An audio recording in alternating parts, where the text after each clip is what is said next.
Desa Batu Empang, Kecamatan Batang Asai, Kabupaten Sarolangun ini sekira pada pukul 4 hendak pulang ke rumah dari kebun atau ladangnya yang tak jauh dari pemukiman warga dan juga jalan setempat. Ini tiba-tiba diterkam oleh harimau dan kemudian nyatanya tak jauh dari lokasi tersebut juga ada warga yang sebenarnya warga ketakutan, namun Tamiri berhasil eh, berteriak hingga membuat harimau tersebut takut. Nah, begitu pengakuan dari Tamiri. Untuk luka yang Tamirani alami, kita sudah bertemu dia di Rumah Sakit Umum Daerah Kabupaten Sarolangun tadi pagi, bahwa keadaan dia luka di bagian pipi akibat kuku ini tembus, bagian pipinya tembus, kemudian di bagian leher dan di bagian kepala bagian bawah. Ini luka dan telah dijahit oleh RSUD. Gitu deh. Ya, lalu apa yang dilakukan oleh aparat kepolisian Sarolangun mengenai hal ini? Nah, untuk kejadian ini aparat kepolisian saat ini juga menelusuri dan juga kami dengar bahwa informasinya Badan Konservasi Sumber Daya Alam akan turun. Kalaupun ini turun, bahwa hari ini dia akan turun dan ngecek lokasi dan bagaimana di lokasinya itu kita belum mendapatkan informasi lebih lanjut. Namun pihak kepolisian sudah turun dan TNI juga sudah turun untuk menghimbau masyarakat untuk tidak pergi ke ladang untuk sementara waktu demi keamanan warga itu sendiri. Jikapun ingin mencari keberadaan harimau tersebut, itu pun didampingi oleh para aparat atau BKSDA. Gitu ya. Ya, rekan Rifani, lalu apakah ada informasi terkait sebelum kejadian ini sebenarnya ada warga yang pernah melihat harimau tersebut atau bagaimana? Ya, kita sempat juga bertemu dengan cucu korban. Cucu korban juga memaparkan kepada awak media bahwa beberapa waktu lalu warga di desa lain sempat melihat jejak ataupun harimau ini berkeliaran di kebun yang lumayan jauh dari pemukiman warga. Dan tak lama kemudian hal ini pun terjadi. Nenek dari korban tersebut diterkam saat pulang dari kebun yang tak jauh dari pemukiman warga.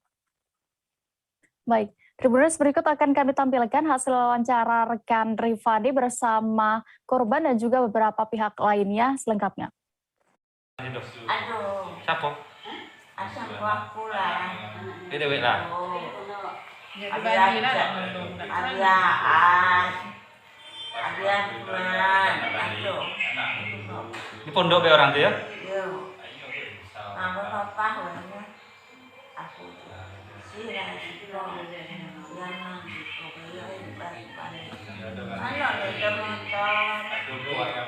Ada jejak-jejaknya sebelum tuh, masa belum ada situ tuh ada jejaknya, apa ada bekasnya gitu. Oke, tapak kaki ada enggak? Ada. Jadi pasien ini datang semalam dilaporkan lebih kurang jam 4 subuh. Jadi jam 4 subuh tadi itu diperiksa, katanya dia digigit atau dicakar oleh harimau. Nah, dari pemeriksaan didapatkan luka di daerah pipi di sebelah kiri sama di daerah tengkuk, tapi masih batas kulit kepala ya.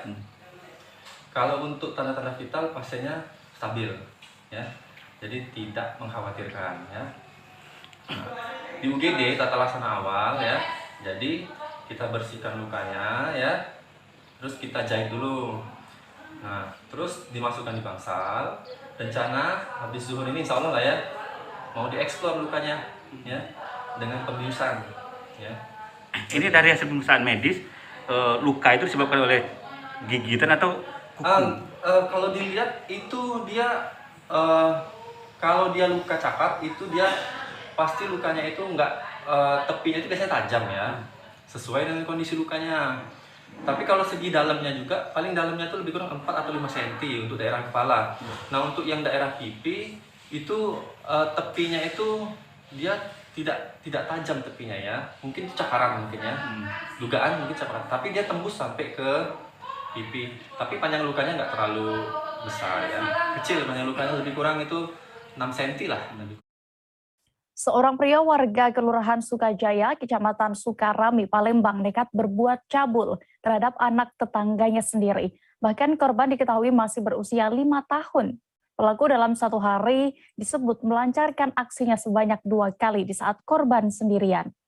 Selengkapnya akan disampaikan rekan Andika Wijaya, jurnalis Ripoku.com yang kini sudah terhubung bersama kami di sana. Halo rekan Andika. Halo rekan Dea. Rekan Andika, bisa Anda informasikan bagaimana awalnya hingga akhirnya terjadi aksi pencabulan yang dilakukan pelaku terhadap anak di bawah umur ini? Ya begini rekan Dea. Jadi aksi pencabulan yang dilakukan Arianto terjadi berawal korban yakni SR berumur 5 tahun yang merupakan tetangga pelaku tinggal di Jalan Pendidikan Kelurahan Sukajaya, Kecamatan Sukarami, Palembang, sering main ke rumah korban. Nah, saat kejadian waktu itu rumah korban sepi dan orang tua korban pun tidak ada di rumah. Saat itu korban sedang menonton TV, saat itulah pelaku melakukan aksinya di rumah korban. Seperti itu rekan Dea. Lalu bagaimana pelaku ini melancarkan aksinya, modus apa yang ia gunakan dan juga kapan akhirnya pelaku diringkus aparat kepolisian? Jadi saat korban sedang sendiri, pelaku ini bermain ke rumah korban dan datang ke rumah korban dengan iming-iming sebatang coklat. Pelaku memujuk korban dan melakukan aksi cabulnya tersebut. Aksi pelaku pun terkuat setelah orang tua korban pulang ke rumah dan korban bercerita dengan ibu kandungnya. Tak terima dengan perlakuan pelaku, ibu kandungnya pun melaporkan kejadian ini ke Polrestabes Palembang. Oleh unit PPA Polrestabes Palembang langsung ditindaklanjuti dan menangkap pelaku sedang berada di rumahnya. Begitu rekan Dea. Ya, lalu untuk mempertanggungjawabkan perbuatan ini, bagaimana untuk hukumnya dan juga atas ulahnya ini pasal apa yang sudah dikenakan kepada pelaku, rekan Andika? Atas ulahnya pelaku akan dijerat pasal 76E, Jo pasal 28 ayat 1 Undang-Undang RI nomor 17 tahun 2014 tentang perlindungan anak, dan pelaku akan terancam hukuman penjara di atas 5 tahun. Begitu rekan Dea. Baik, Tribuners, berikut akan kami tampilkan keterangan dari Kompol Tri Wahyudi selaku Kasat Reskrim Polrestabes Palembang yang sudah berhasil didapatkan oleh rekan Andika selengkapnya.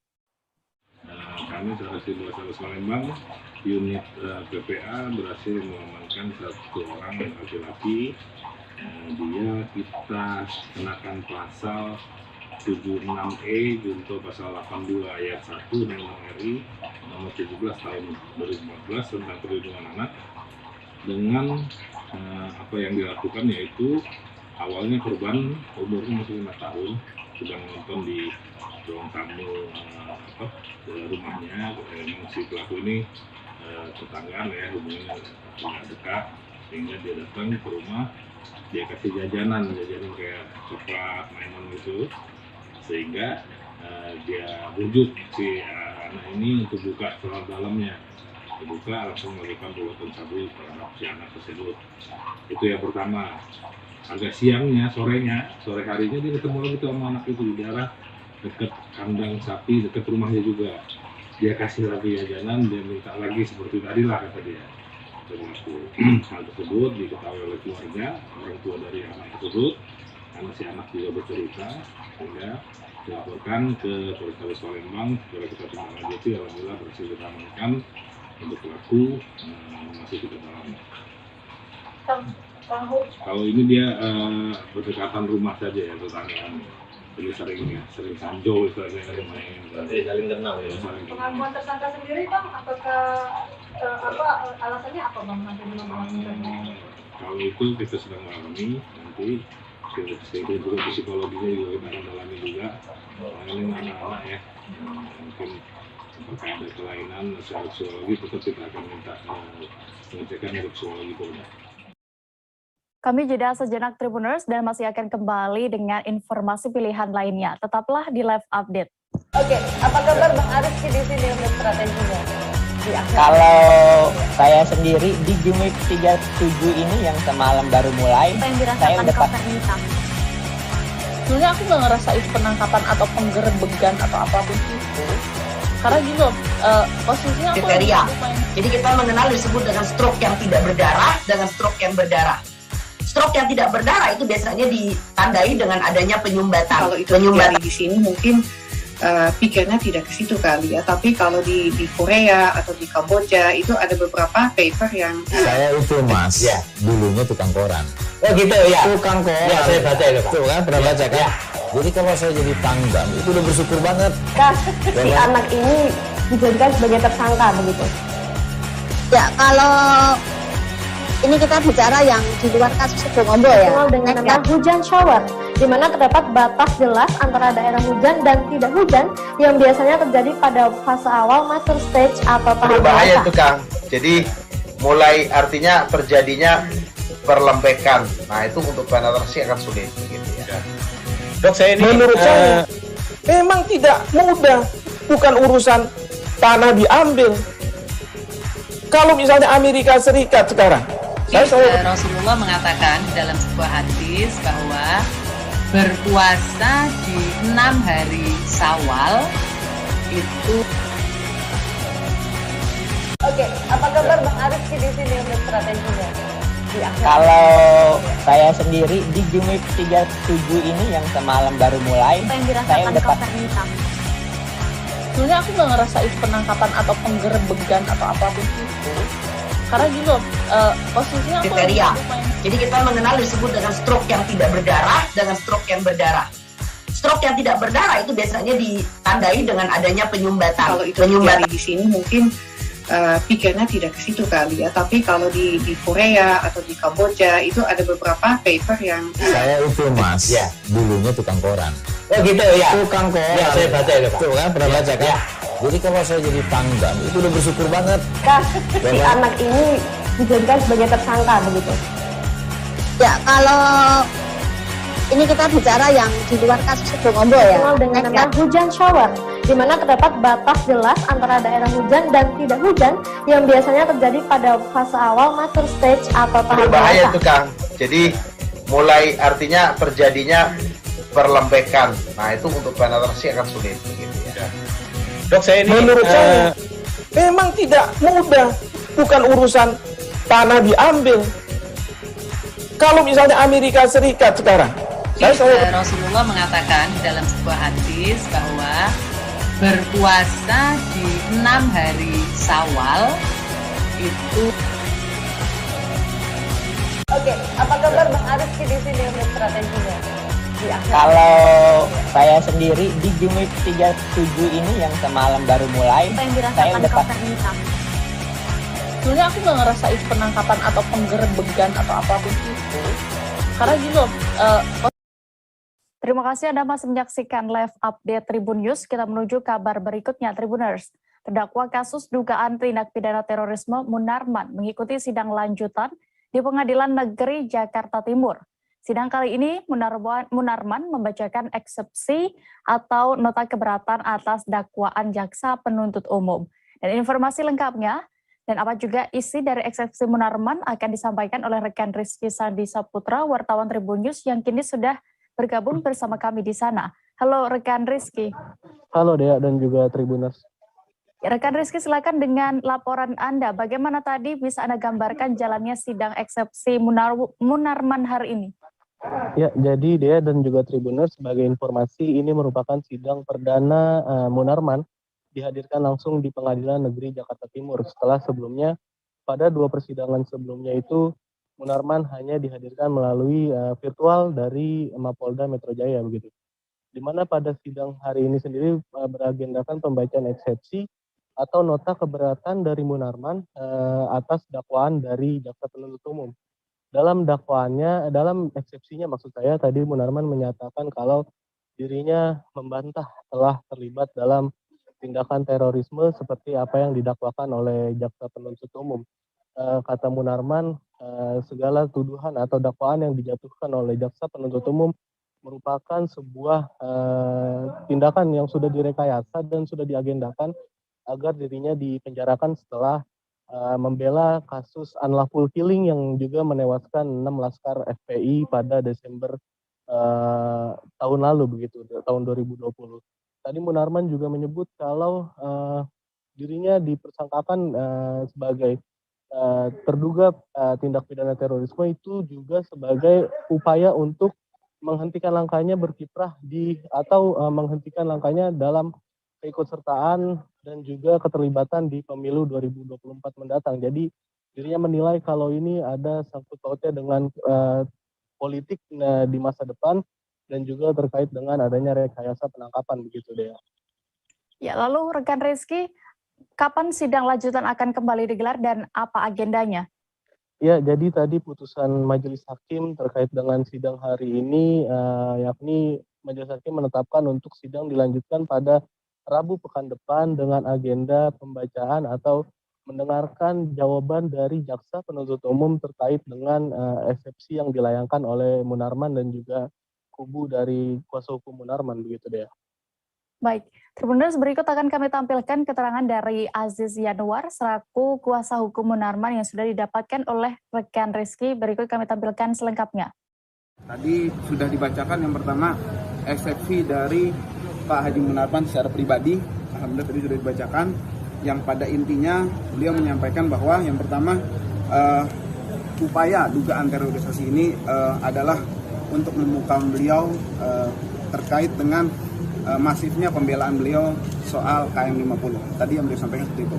Kemudian alasan untuk memukam beliau terkait dengan nanti 2024 karena dianggap dapat mengganggu strategi pihak-pihak yang memang berkepentingan. Kemudian yang ketiga, untuk membungkam suara kritis umat Islam terhadap dugaan kezaliman-kezaliman yang diduga makin masif kepada umat Islam. Lalu kemudian disampaikan juga oleh Pak Haji Munarman bahwa terkait dengan post factum setelah 2014 itu dapat dilihat bahwa beliau Panglima Aksi 212 yang dihadiri oleh berbagai kalangan termasuk pejabat negara. Artinya banyak pejabat hadir gitu kan. Setelah itu juga kalau memang beliau memang bermental atau terindikasi terkait dengan terorisme, sudah selesai kan semua waktu itu. Dan waktu itu 2016 sampai 2020 banyak kepentingan beliau bertemu dengan pejabat-pejabat. Artinya aman-aman saja mereka. Itu tadi disampaikan oleh beliau. Kemudian itu pos waktunya ya. Terkait dengan materi juga disampaikan oleh Pak Haji Munarman bahwa salah satu krusialnya adalah ini diduga melanggar hak asasi manusia. Uji coba penonton hadir langsung di stadion mulai diterapkan pada laga 8 besar Liga 2 2021. Salah satunya pertandingan 8 besar grup 10 di Stadion Pakansari yang mempertandingkan Sriwijaya FC versus Persiba Balikpapan dan juga ada Rans Cilegon FC versus Persis Solo pada malam ini Rabu 15 Desember 2021. Dan bagaimana detail informasinya Tribuners akan disampaikan oleh rekan Abdul Majid, jurnalis Tribun News yang kini sudah bergabung bersama kami di sana. Halo rekan Majid.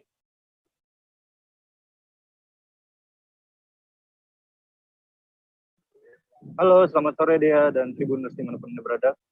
Ya, selamat sore rekan Majid. Bagaimana bisa Anda gambarkan keadaan terkini di Stadion Pakansari menjelang adanya 2 pertandingan babak 8 besar Liga 2? Iya, Dea, bisa saya ceritakan ini sekitar 1 jam sebelum kick-off babak 8 besar Liga 2 yang kebetulan di Stadion Pakansari ini mempertandingkan grup X antara jam 8 itu pertandingan pertama antara Persiba Balikpapan menghadapi Sriwijaya FC dan pertandingan kedua sekitar pukul 20.45 itu mempertandingkan Rans Cilegon FC akan menghadapi Persis Solo. Dan dari pantauan saya di area tribun karena memang di babak 8 besar ini adalah uji coba penonton untuk bisa hadir di dalam stadion. Tadi ada beberapa supporter dari Sriwijaya yang sudah memasuki area lapangan. Dea. Ya, lalu bisa Anda informasikan terkait mekanisme supporter untuk bisa masuk stadion melihat berlangsungnya Liga 2? Iya Dea, untuk supporter yang bisa hadir di sini adalah supporter undangan dari PT LIB yang sebelumnya diberikan kepada perwakilan dari supporter atau klub supporter itu. salah tadi ada Sriwijaya FC dan ada perwakilan dari Persiba. Tadi saya juga berbincang dengan salah satu supporter dari Sriwijaya FC bernama Dani untuk bisa hadir ke Stadion Pakansari untuk bisa masuk ke dalam stadion. Dia pertama-tama harus koordinasi dan melengkapi KTP, dan untuk bisa masuk ke dalam juga banyak persyaratannya. Salah satunya harus mendapatkan dosis kedua vaksinasi COVID-19. Kemudian ketika masuk ke datang atau tiba di Stadion Pakansari ini, mereka juga harus dicek swab antigen. Begitu mereka hasilnya negatif keluar, mereka baru bisa mendapatkan gelang yang bertuliskan sudah di antigen. Dea. Iya, lalu setelah supporter pilihan ini ya berhasil masuk ke dalam stadion, apakah ada lagi syarat yang harus mereka penuhi? Iya, benar Dea. Selama mereka menyaksikan pertandingan di dalam stadion, memang banyak syarat yang harus mereka penuhi atau mereka lakukan. Salah satunya mereka tetap mengenakan masker, tidak boleh makan, dan tiket yang diberikan sesuai duduk di tempat yang sesuai ada nomornya. Dan mereka kalau untuk makan mereka harus keluar dari stadion. Dan sebelumnya Direktur Utama PT LIB Pak Ahmad Hadian Lukita mengatakan bahwa kalau uji coba supporter ini yang dilakukan di babak 8 besar Liga 2 ini berjalan lancar, maka tidak menutup kemungkinan supporter juga akan hadir pada Liga 1 yang rencananya akan kembali digelar pada 6 Januari 2022 di Pulau Bali. Demikian dia. Baik, terima kasih rekan Abdul Majid untuk laporan Anda. Dan berikut Tribuners akan kami tampilkan hasil wawancara jurnalis kami bersama Dani, salah seorang supporter Sriwijaya FC selengkapnya. Dengan Mas siapa? Dani. Mas Dani dari? Jakarta Timur. Oh dari ini supporter dari Sriwijaya Mas Dani. Mas Dani ini kan perdana ya uji coba untuk supporter bisa masuk stadion. Mas Dani sendiri gimana tanggapannya dengan uji coba adanya penonton di stadion? Ya ini udah lama kita vakum dari supporter ya. Ya ini alhamdulillah bisa masuk jadi boleh pakai penonton. Nah, caranya bisa diceritakan nggak Mas Dani? Gimana sih akhirnya bisa masuk ke sini tuh harus fasenya dari Komil, supporter itu ketua supporter nanti didata pakai kotanya. Oke. Yang dipersiapkan apa aja untuk bisa masuk ke sini? Vaksin 2 kali. Oke. KTP. Itu aja. Terus nyampe di sini juga harus di swab juga ya? Di swab juga.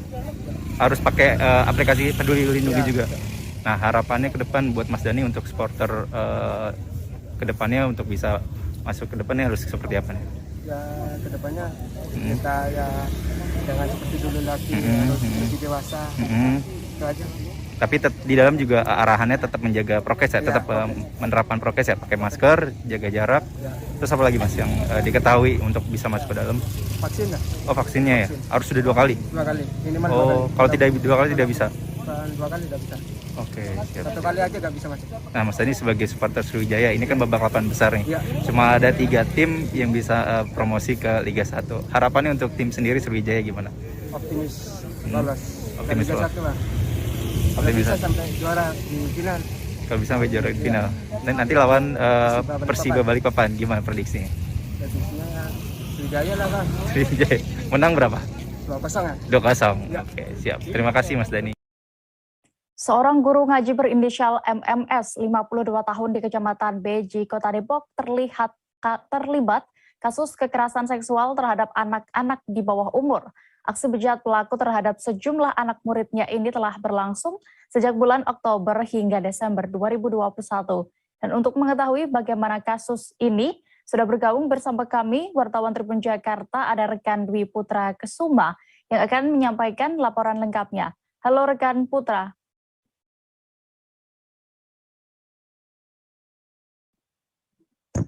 Halo Dea.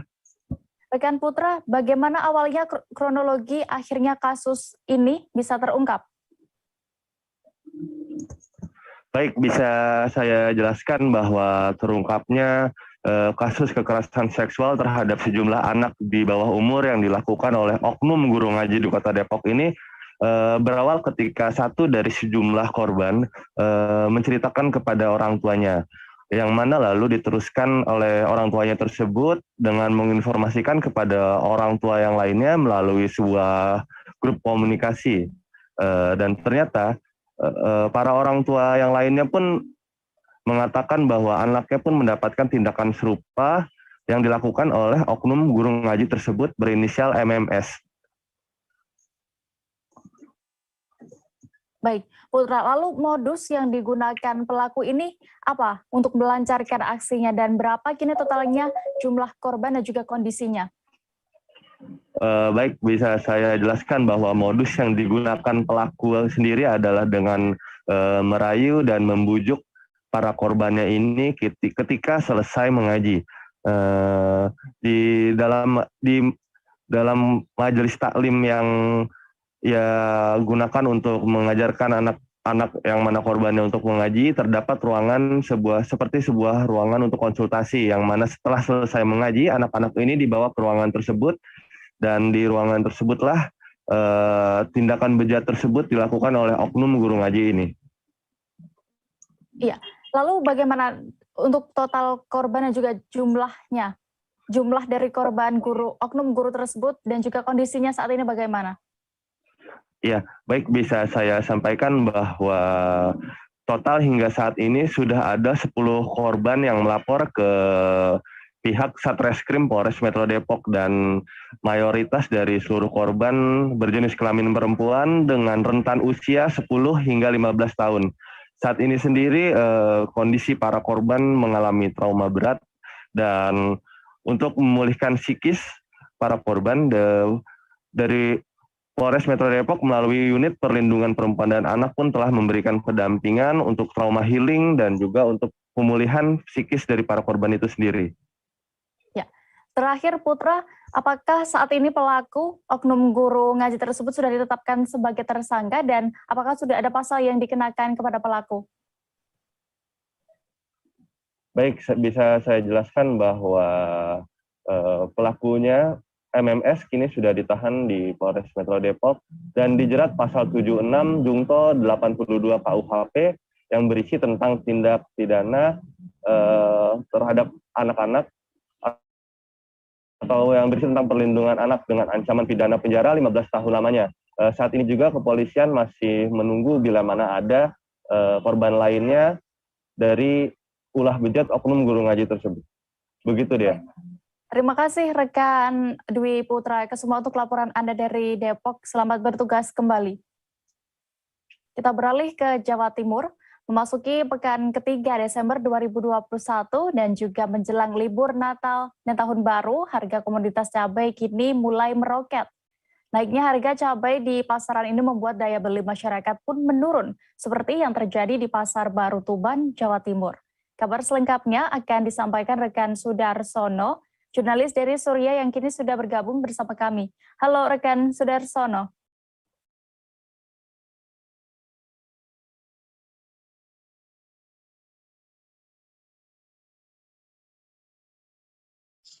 Halo, Dea. Iya, rekan Sudarsono, bisa Anda informasikan berdasarkan pantauan Anda sudah mulai kapan kenaikan harga cabai terasa di sana? Baik, Dea. Kenaikan harga cabai ini sudah berangsur beberapa bulan, namun begitu terasa sejak 2 minggu terakhir.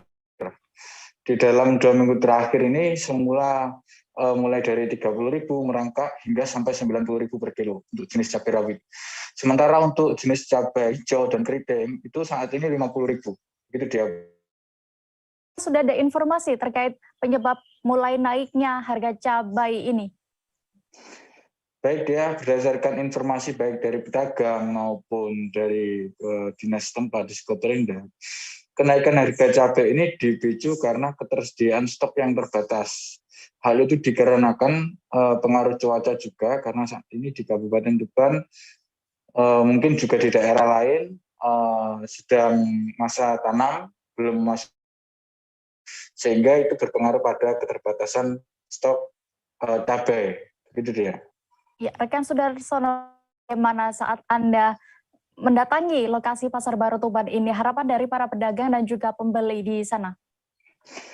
Kalau harapan pedagang dan pembeli ini tentu berharap harganya turun, deh, karena ini sangat berdampak. Biasanya misal pembeli atau warung di rumah itu peracangan maupun toko warung kuliner Yang biasanya membeli 1 kilo, 2 kilo, kini tinggal separuhnya.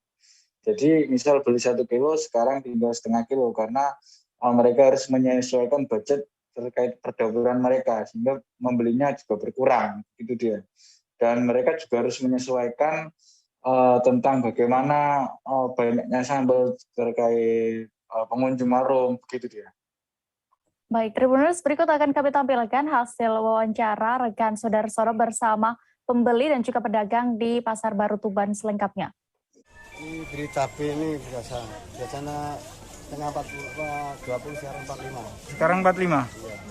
Cabai apa yang dibeli nih, Pak? Cabai rawit. Cabai rawit? Ini setengah kilo berarti kalau 45? 45. Ini untuk sendiri, Pak? Untuk sendiri, buat sendiri. Setiap sore. Nah, harapannya apa dengan naiknya harga cabainya? Mudah-mudahan aja diturunkan aja. Turun? Ya, cuma gitu aja. Dibuat masak di rumah sendiri berarti, Pak? Jadi jualan. Oh, perancang di rumah. Oh, ikan bakar. Berarti biasanya belinya nggak setengah kilo apa 1 kilo? 1 kilo sampai 2 kilo. Dengan naiknya ini berarti dikurangi ya? Rasa pedasnya dikurangi. Kan direbus buat bumbu. Yang besar setengah, yang kecil. Cabai rawit. Beli cabai rawit merah. Berapa sekarang harganya, Bu? 1 kilonya 90. 90. Sebelumnya berapa? Kalau beli? Sebelumnya kemarin itu 70. Buat masak sendiri atau enggak ya, jualan peracangan di rumah. Oh, peracangan di rumah. Tapi tetap beli meskipun harganya naik. Enak ya, tetap beli tiap hari. Penjualan di rumah pribon. Bagaimana? Ya, banyak yang beli tetap setengah. Gitu ya. Banyak berkurang ya yang beli ataupun ya tetap ya. Dicari Bu ya. Soalnya kan keperluan dan pokok. Harapannya Bu? Harapannya kenaikan cabai ini harapannya gimana? Harapannya ya segera turun gitu. Normal lagi. Normal lagi ya. Terus Bu. Cabai berapa, Bu? 90. Itu untuk jenis apa, Bu? 90. Rawit. Cabai rawit ya. Sebelumnya berapa, Bu? Malam? Sebelumnya berapa sebelum 90? 72 ya. Sebelumnya juga sempat rendah terus naik terus ya. Naik 2 bulan, baru 2 bulan. Untuk selain rawit, keriting berapa? Keriting 50. 50 sebelumnya? Sebelumnya ya 7.000. Tahun yang kemarin 5 bulan berapa itu ya? Yang hijau, Bu, yang hijau berapa? Hijau 50 sama saja. Nah, sama. Sudah berapa lama naiknya hijau? Naiknya ya pokoknya sekitar kira-kira 3 bulanan itu langsung terus lanjut. 2 daerah di Provinsi Bangka Belitung ditetapkan sebagai daerah tanggap darurat bencana. Status ini menyusul terjadinya bencana alam angin puting beliung, kemudian ada banjir di wilayah tersebut. Bencana ini menimbulkan banyak kerugian material. Selengkapnya akan disampaikan wartawan Bangka Pos, ada rekan Riki Pratama yang kini sudah bergabung bersama kami di sana. Halo rekan Riki. Halo. Ya. Ya, rekan Riki, terkait adanya bencana ini, kenapa hanya 2 kabupaten di Bangka Belitung yang ditetapkan sebagai daerah tanggap bencana? Apa penyebabnya? Dan juga kemudian bagaimana dengan kabupaten kota lainnya? Apakah aman-aman saja atau seperti apa? Silakan. Baik, Dea, bisa saya sampaikan untuk hasil dari status tanggap darurat yang disampaikan oleh Ketua BPBD Provinsi Bangka Belitung, Mikron Antariksa, mengatakan bahwa hanya ada 2 kabupaten yang berada di Bangka Belitung dalam status tanggap darurat. 2 kabupaten itu yaitu Kabupaten Bangka Barat dan Kabupaten Bangka Selatan. 2 daerah itu ditetapkan sebagai daerah tanggap darurat karena memiliki ancaman bencana yang cukup banyak memakan kerugian material, maksud kami, bahwa sudah 270 rumah rusak akibat angin puting beliung di Bangka Selatan dan sekitar 552 rumah juga rusak atau terendam banjir di Kabupaten Bangka Barat. Jadi dari jumlah yang sebegitu banyaknya sehingga ditetapkan bahwa 2 kabupaten ini merupakan status tanggap darurat. Berbeda dengan daerah lainnya yang tidak sampai sebegitu banyaknya yang merugikan, yang terdampak dari bencana alam ini. Begitu, Dea. Ya, lalu selama terjadinya bencana ini dan juga ada ratusan rumah rusak akibat angin dan juga terendam banjir, bantuan apa yang sudah diberikan pemerintah? Sejauh ini bencana banjir dan puting beliung yang terjadi sejak beberapa hari yang lalu, pemerintah provinsi maupun pemerintah kabupaten kota yang ada di daerah terus mengupayakan evakuasi sejumlah warga yang rumahnya telah rusak dan tidak bisa lagi ditempati untuk disediakan tenda-tenda darurat dan hingga dapur umum. Jadi sementara ada yang mengungsi dan juga sementara juga ada yang balik lagi ke rumahnya dengan memperbaiki dengan kondisi seadanya. Untuk bantuan yang diberikan pemerintah yaitu berupa sembako dan peralatan-peralatan kebutuhan sehari-hari yang mungkin mereka butuhkan seperti beras dan pakaian dan bantuan lainnya yang mereka butuhkan dalam kebutuhan sehari-hari. Begitu, Dea. Lalu dan juga penanganan bencana alam di Bangka Belitung, rekan Riki? Sejauh ini untuk penanganan bencana, antisipasi yang telah dilakukan oleh BPBD yaitu mereka telah melakukan apel besar atau bersama dengan unsur TNI Polri dan staf Forkopimda dan stakeholder yang ada di Bangka Belitung. Mereka mempersiapkan logistik dan berbagai bentuk peralatan lainnya untuk mengantisipasi terjadinya bencana yang lebih besar lagi. Sehingga mereka terus melakukan antisipasi dan penanganan bencana agar dampak bencana di Babel tidak terlalu besar, begitu ya. Baik, Tribuners rekan Riki tadi juga sudah melakukan wawancara bersama Kepala BPBD Provinsi Bangka Belitung, Mikron Antariksa. Berikut kami tampilkan selengkapnya. Tentang keadaan dan kondisi setempat dari peringatan dini dan beberapa kejadian bencana yang ada di wilayah Bangka Belitung. Nah, dari hasil yang didapat dari diskusi ini memang ada 2 kabupaten yang sudah menetapkan status tanggap darurat. Yang pertama adalah Kabupaten Bangka Selatan dan yang kedua adalah Kabupaten Bangka Barat. Sudah menetapkan status tanggap darurat di kabupaten masing-masing. Sehingga ini akan menjadi masukan kepada kita untuk mendiskusikan. Karena 2 kabupaten lagi tidak hadir, yaitu Kabupaten Bangka dan Belitung Timur. Apakah kita tetapkan juga menjadi tanggap darurat tingkat provinsi? Kita masih menunggu informasi dari 2 kabupaten tersebut. Nah, dalam hal ini diperlukan memang kita harus cepat mengeluarkan bantuan-bantuan yang bersumber dari bantuan tidak terduga, yang salah satu syaratnya adalah status tanggap darurat di daerah tersebut, sehingga kita bisa mengeluarkan anggaran BDT dan itu yang akan digunakan untuk masyarakat. Kita jeda lagi Tribuners dan akan kembali sesaat lagi, tetaplah di Live Update. Oke, apa kabar Bang Ariski di sini untuk strateginya? Kalau saya sendiri di Jumip 37 ini yang semalam baru mulai, saya udah sebenarnya aku nggak ngerasain penangkapan atau penggerebegan atau apapun itu. Karena gitu, posisinya aku kriteria. Jadi kita mengenal disebut dengan stroke yang tidak berdarah dengan stroke yang berdarah. Stroke yang tidak berdarah itu biasanya ditandai dengan adanya penyumbatan. Kalau itu terjadi di sini mungkin pikirnya tidak ke situ kali ya. Tapi kalau di Korea atau di Kamboja itu ada beberapa paper yang saya itu Mas, ya, dulunya tukang koran. Oh gitu ya. Tukang koran. Ya, saya baca itu Pak. Tuh kan pernah baca kan? Ya. Jadi kalau saya jadi tanggam itu udah bersyukur banget. Si anak ini dijadikan sebagai tersangka begitu.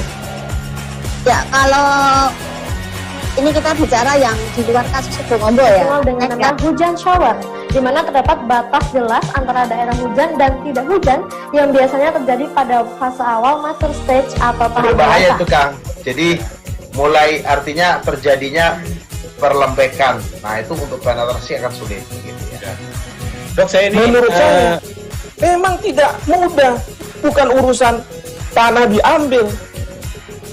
Kalau misalnya Amerika Serikat sekarang, Rasulullah mengatakan dalam sebuah hadis bahwa berpuasa di 6 hari Syawal itu.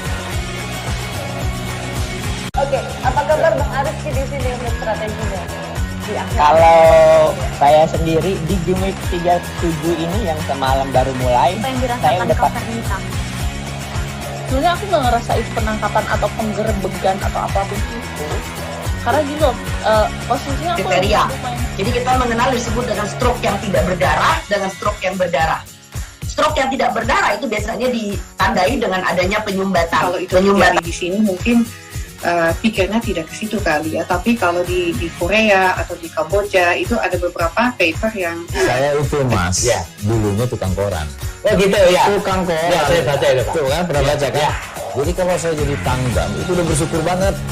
Si anak ini dijadikan sebagai tersangka begitu. Ya, kalau ini kita bicara yang di luar kasus Situbondo ya. Dikenal dengan nama hujan shower, di mana terdapat batas jelas antara daerah hujan dan tidak hujan yang biasanya terjadi pada fase awal master stage atau tahap berbahaya dewasa. tuh Kang. Jadi mulai artinya terjadinya perlembekan. Nah itu untuk penetrasi akan sulit gitu ya. Dok, saya ini menurut saya memang tidak mudah, bukan urusan tanah diambil. Kalau misalnya Amerika Serikat sekarang, Rasulullah mengatakan dalam sebuah hadis bahwa berpuasa di 6 hari Syawal itu. Oke, apa kabar Bang Arif di sini untuk strateginya? Kalau saya sendiri di Jumik 37 ini yang semalam baru mulai, saya udah sebenarnya aku nggak ngerasain penangkapan atau penggerbegan atau apapun itu, karena gini loh, posisinya aku kriteria. Jadi kita mengenal disebut dengan stroke yang tidak berdarah dengan stroke yang berdarah. Stroke yang tidak berdarah itu biasanya ditandai dengan adanya penyumbatan. Kalau itu terjadi di sini mungkin pikirnya tidak ke situ kali ya, tapi kalau di Korea atau di Kamboja itu ada beberapa paper yang saya itu mas, ya, dulunya tukang koran. Oh gitu ya. Tukang koran. Ya, saya baca itu Pak. Tuh kan pernah baca kan? Ya. Jadi kalau saya jadi tanggam itu udah bersyukur banget. Si anak ini. Terima kasih Tribuners, Anda masih menyaksikan live update. Kita menuju kabar berikutnya dari Jawa Tengah. Seorang suami berinisial TH berusia 26 tahun. Warga desa Gentan, Kecamatan Baki, Sukoharjo nekat mencuri motor milik istrinya sendiri berinisial FA. Motor yang dicuri itu kemudian dibakar oleh pelaku. Pelaku nekat melakukan hal tersebut karena sakit hati dengan sang istri. Informasi lengkapnya akan disampaikan rekan Agil Tri Setiawan, jurnalis Tribun Solo yang kini sudah tersambung bersama kami. Halo rekan Agil. Ya, selamat sore, Dea. Ya, selamat sore rekan Agil, silakan bisa Anda informasikan terlebih dahulu terkait kronologi pencurian ini. Ya, pencurian sebuah sepeda motor dilakukan oleh seorang suami berinisial TH, warga desa Gentan, Kecamatan Baki, Kabupaten Sukoharjo, Jawa Tengah, yang mana tersangka TH mencuri motor milik istrinya sendiri. Pencurian ini dilakukan karena tersangka TH merasa sakit hati terhadap istrinya yang menggugat cerai dirinya di Pengadilan Agama Sukoharjo. Kejadian pencurian ini terjadi pada awal Desember kemarin, tepatnya di tanggal 5. Saat itu motor jenis Honda Beat tengah digunakan oleh orang tua FA atau mertua dari tersangka TH. Tersangka sendiri mencuri motor dengan menggunakan kunci duplikat yang dia curi dari almari mantan istrinya tersebut. Motor kemudian dibawa ke sebuah tempat di Tanggul di daerah Desa Pandean di Kecamatan Grogol, Kabupaten Sukoharjo, Jawa Tengah. Tersangka semula ingin menjual motor tersebut, namun karena kebingungan mencari pembeli dan mau mengembalikan motor tersebut juga tersangka juga tidak bisa, maka tersangka membakar motor tersebut dengan harapan menghilangkan barang bukti. Ya. Ya, lalu berarti motif pencurian lalu membakar motor ini karena sakit hati ya, akan digugat cerai oleh istrinya itu. Lalu informasinya juga Agil bahwa ada juga percobaan pembunuhan terkait kasus ini. Apakah benar?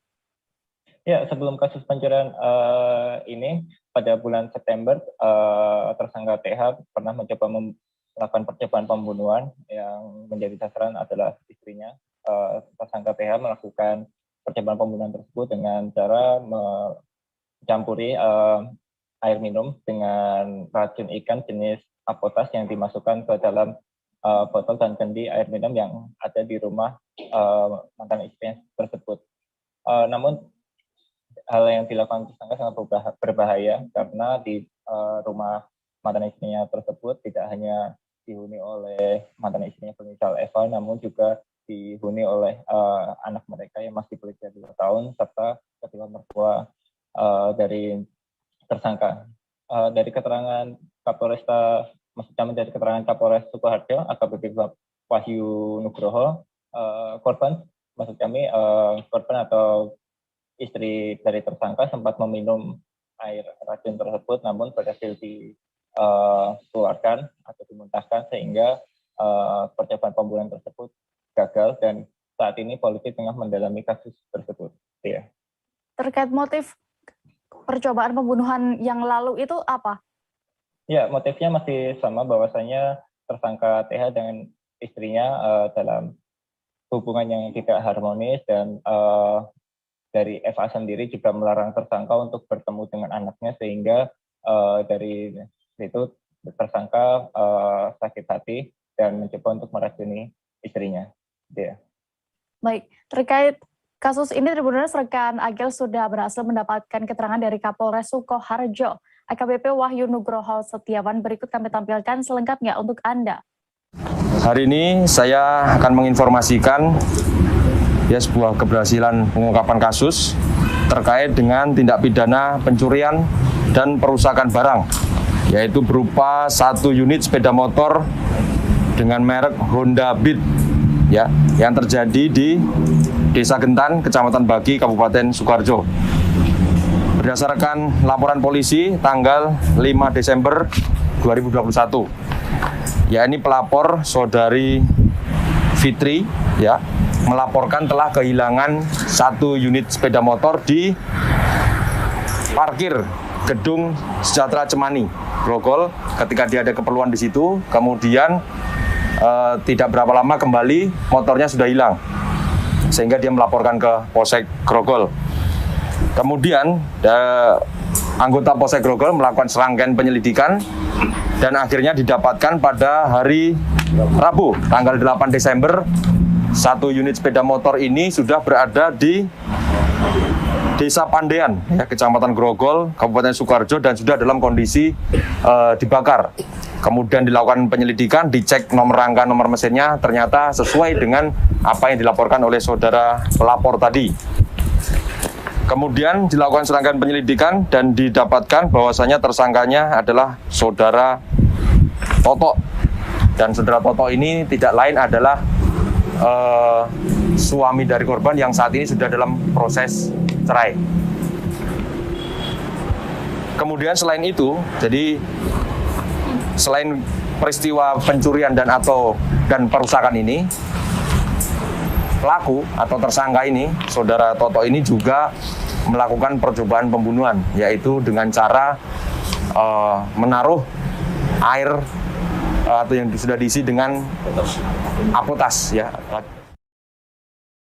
Sekretaris Daerah Kabupaten Sanggau, Kukul Triatmaka, memimpin monitoring ketersediaan stok barang atau sembako menjelang Natal 2021 dan Tahun Baru 2022 di Kecamatan Kapuas, Kabupaten Sanggau, Kalimantan Barat pada Selasa 14 Desember kemarin.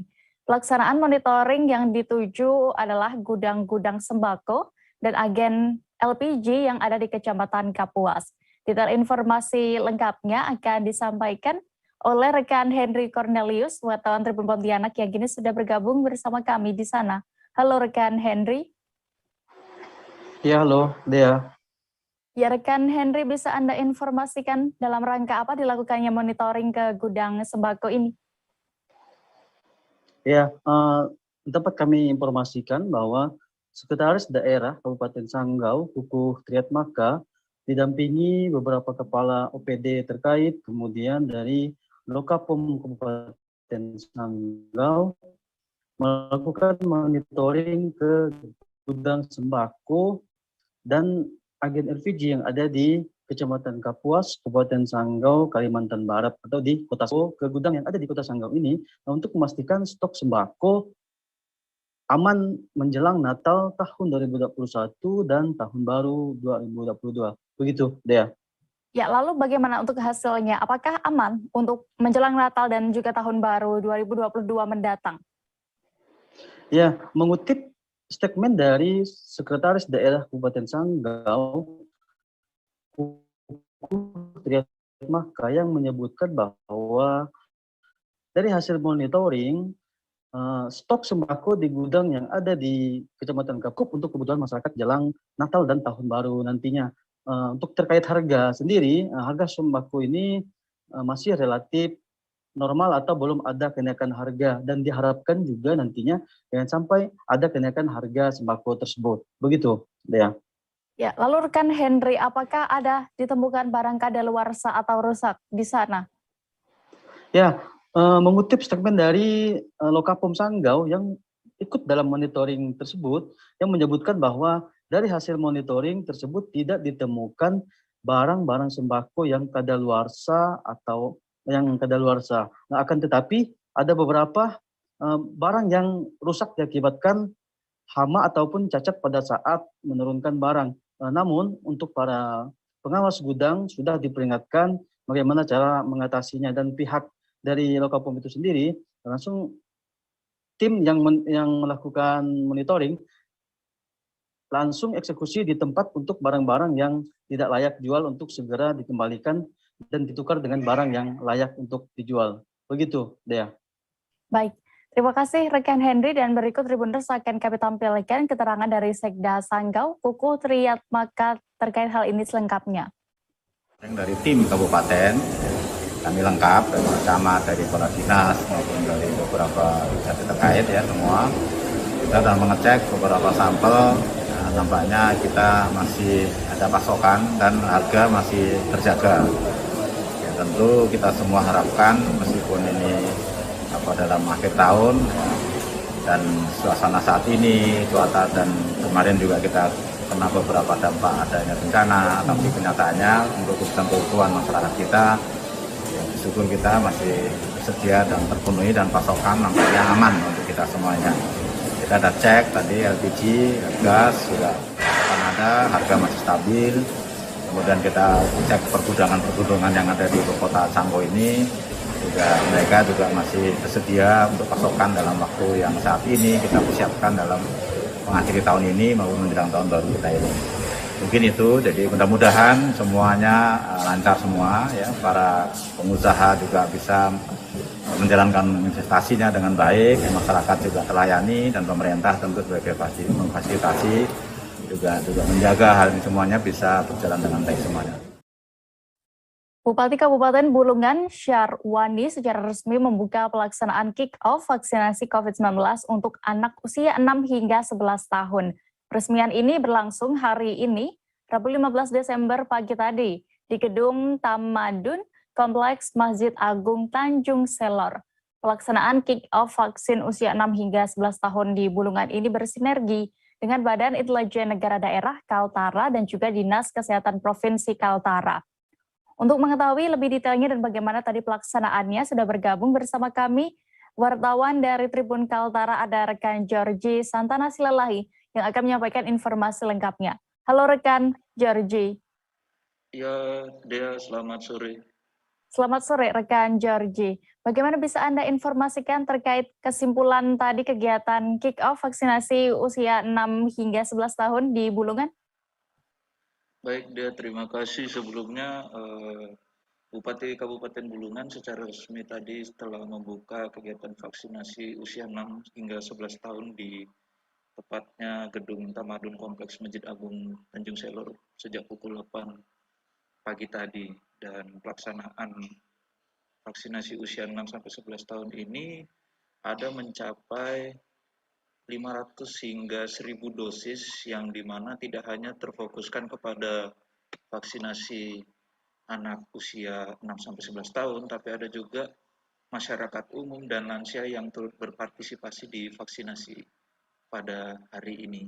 Dan juga pelaksanaan vaksinasi kick-off usia 6-11 tahun ini bersinergi dengan Badan Intelijen Negara Daerah Provinsi Kalimantan Utara atau BINDA dan Dinas Kesehatan Provinsi Kaltara dan juga Dinas Kesehatan Kabupaten Bulungan. Syarwani juga menghimbau kepada orang tua siswa seluruh sekolah dasar yang ada di Kabupaten Bulungan ini turut serta menjaga dan melindungi kesehatan anak. Maksudnya di sini supaya para anak usia 6 sampai 11 tahun ini bisa siap mengikuti vaksinasi secara bertahap yang akan berlangsung di bulan Januari tahun 2022, dan juga Bupati sudah menyarankan supaya mulai besok Kepala Dinas Pendidikan sudah gencar melakukan sosialisasi ke setiap sekolah ataupun menyampaikan kepada kepala sekolah yang ada di Kabupaten Bulungan untuk bahwa vaksinasi bisa dilaksanakan secepat mungkin, dan vaksinasi adalah halal dan tidak berbahaya untuk siapapun. Bahkan Syarwani berempati dan sangat menyayangkan bila ada temuan siswa sekolah dasar di Bulungan punya penyakit bawaan atau komorbid yang menyebabkan tidak bisa mengikuti vaksin usia 6-11 tahun. Hal ini mengingat Bupati Bulungan meminta agar capaian vaksinasi di bulan Februari tahun 2022 itu mencapai 80%. Dan juga pendapat dari Kepala Dinas Kesehatan Kabupaten Bulungan saat diwawancarai, beliau mengatakan sebenarnya untuk vaksinasi usia 6-11 tahun itu tidak perlu sampai mencapai 100%. Menurutnya di angka 80% itu sudah mencapai herd immunity yang ditentukan oleh pemerintah pusat melalui Kementerian Kesehatan RI. Dan juga yang menariknya saat vaksinasi kick off usia 6 sampai 11 tahun ini adalah anak dari Bupati Bulungan Syarwani atas nama Safira Anissa Ramadhani. Saat dikonfirmasi, anak dari Bupati Bulungan ini sangat antusias dan juga tentu waktu dilakukan observasi kondisi fisik juga sehat dan sudah sarapan dari rumah, tentu dari cerita Safira maupun dibantu ayahanda Bupati Bulungan Syarwani. Ya, lalu Georgie, siapa saja yang dari pantauan Anda hadir dalam kegiatan vaksinasi ini?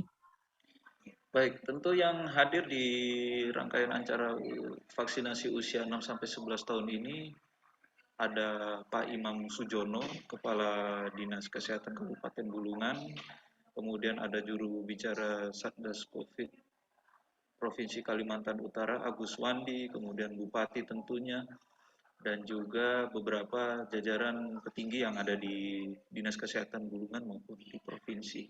Dan satu lagi, menurut keterangan Dinas Kesehatan Bulungan, vaksinasi ini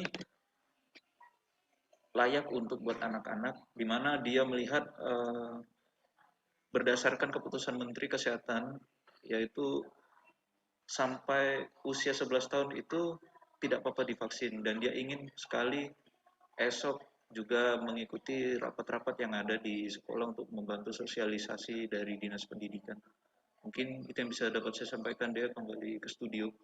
Baik, terima kasih rekan Georgie untuk laporan Anda dari Kabupaten Bulungan. Selamat bertugas kembali.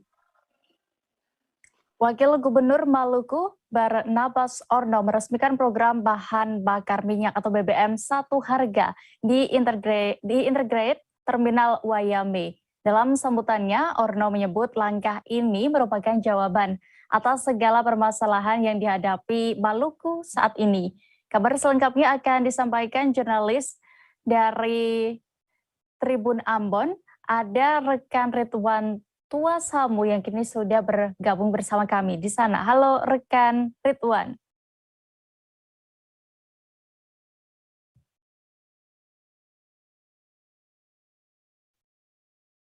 Halo rekan Ridwan. Ya.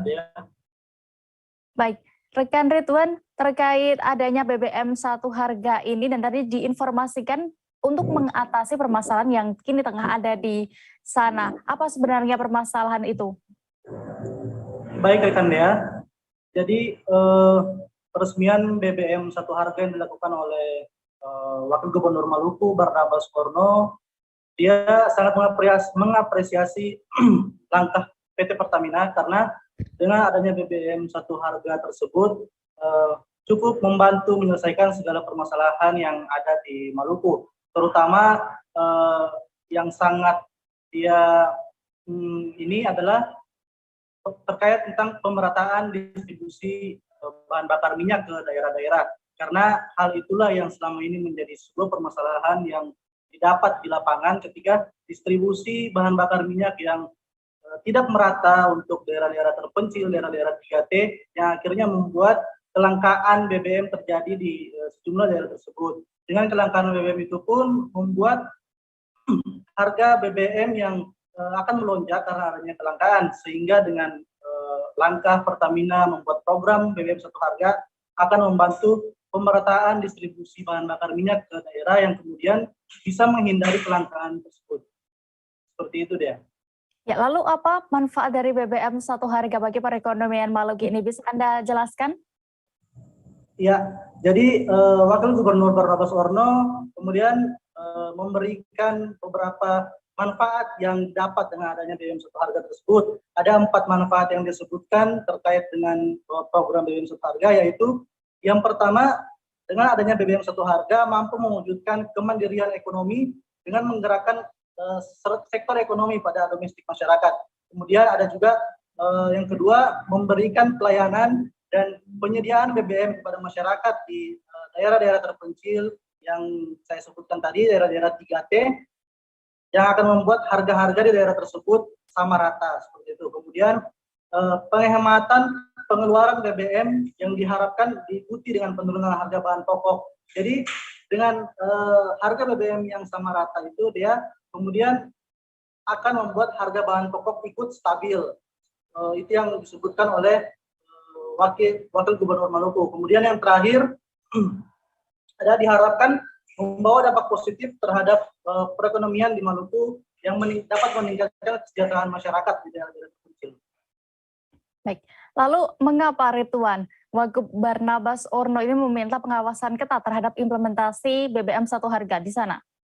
Iya, benar sekali. Jadi Wakil Gubernur Barnabas Orno selain mengapresiasi adanya BBM satu harga, dia juga memberikan tanda kutip kepada PT Pertamina, karena implementasi di lapangan terkait dengan BBM satu harga itulah yang menjadi pokok penting dari berbicara terkait BBM ini, karena berdasarkan pengalaman yang pernah dia rasakan sebelum menjadi wakil gubernur, kelangkaan di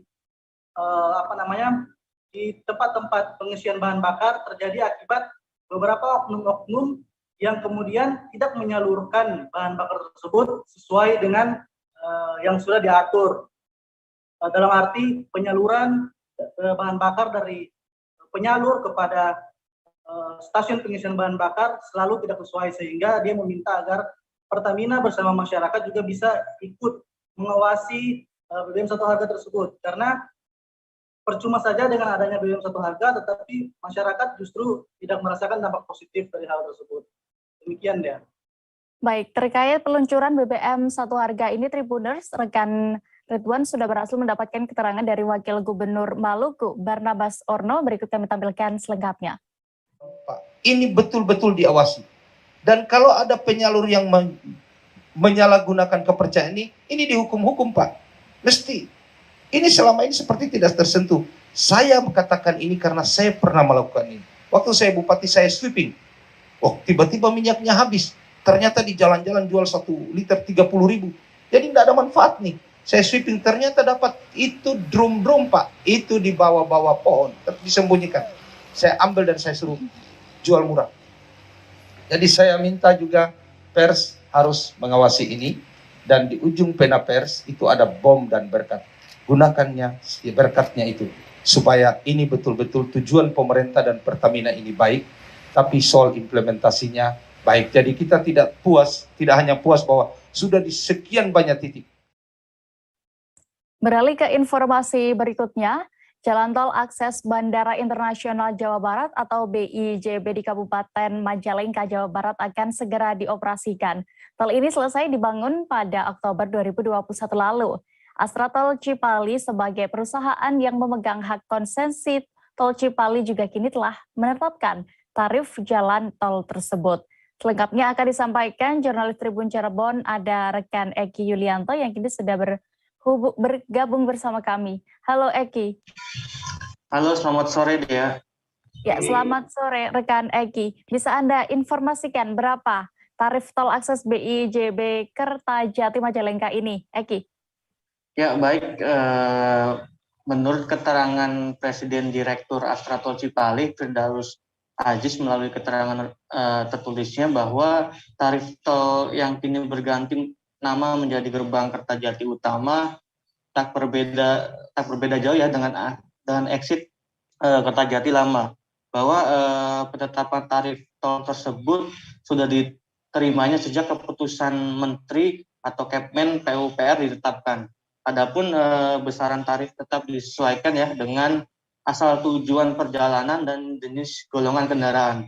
Saya sebutkan saja dari yang terdekat dan yang terjauh ya, bahwa jika pengendara masuk melalui gerbang Kertajati Utama menuju gerbang terdekat yakni Sumberjaya, pengendara dikenakan biaya sekitar 14.500. Sedangkan jika pengendara keluar di pintu tol terjauh di tol Cipali, pengendara dikenakan biaya Rp79.000.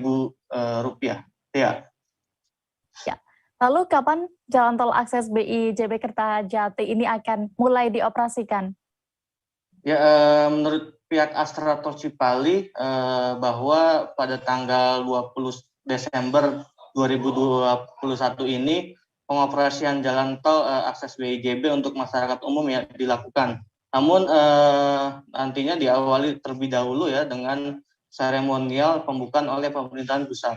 Nah, seperti diketahui pembangunan tol ini dimulai sejak groundbreaking September 2020 lalu, dilaksanakan oleh kontraktor PT Asep Indonesia dan proyek dengan nilai investasi sebesar 692 miliar ini dioperasikan oleh BUJT PT Astra Tol Cipali, yang mana operator yang sama dengan Tol Cipali. Nah, akses tol tersebut memiliki panjang 3,679 km dan lebar lajur sebesar 3,6 meter. Tol ini terkoneksi dengan jalan tol Cikopo Palimanan yang dimulai dari kilometer 158 plus 700 dan memiliki 4 jalur lajur untuk 2 arah.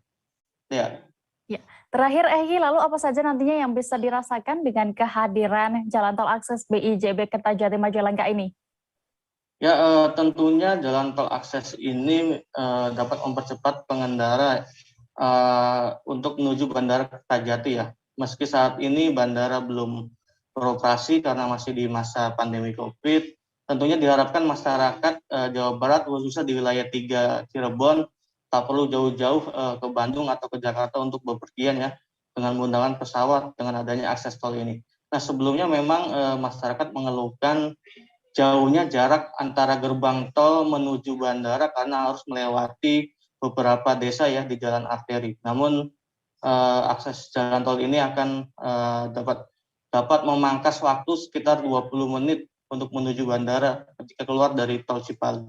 Nah, selain itu adanya akses tersebut juga bisa mendukung pengembangan segitiga kawasan pertumbuhan ekonomi di Jawa Barat, yaitu Pelabuhan Patimban di Kabupaten Subang, kawasan di Bekasi, Karawang, dan Purwakarta sebagai sebuah kawasan industri yang saling terkoneksi dan saling mendukung agar berdaya saing kuat. Dia demikian. Baik, terima kasih rekan Eki Yulianto untuk laporan Anda langsung dari Majalengka. Selamat bertugas kembali.